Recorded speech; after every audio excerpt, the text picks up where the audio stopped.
daktu yabalaan nama jeesisa garaan jalalaan rafu halkanii guyyaa nama boojisa galaanni awwaayyuutu daktu yabalaan nama jeesisa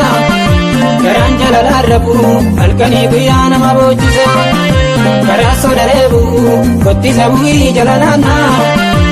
kuma si yaadadhu rakki garaan kuni naannaa Kotiyyoon abbaa ki'aa gaarreen hin qotu afaraa maraa jaalattus na jibbitus maaloo natti miina kutii garaa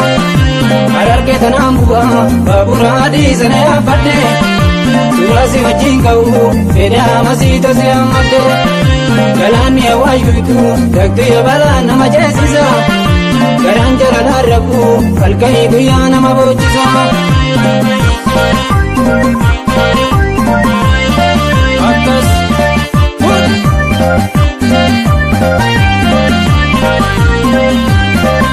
Awaash guutee nan jeesisu galaanii akkamii si obsu lubuuto maaloo jaalalleeto maaloo nan teechisu garaanii yaangaatu iftuu ganama baatee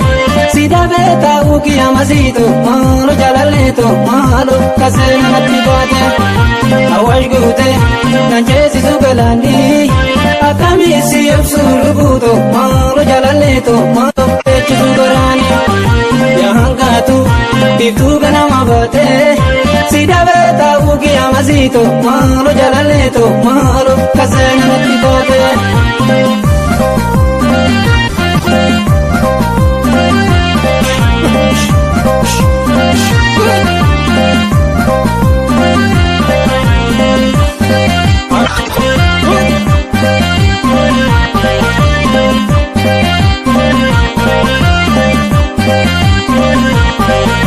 Galaanni awwaattu daktu yabalaan nama jeesisa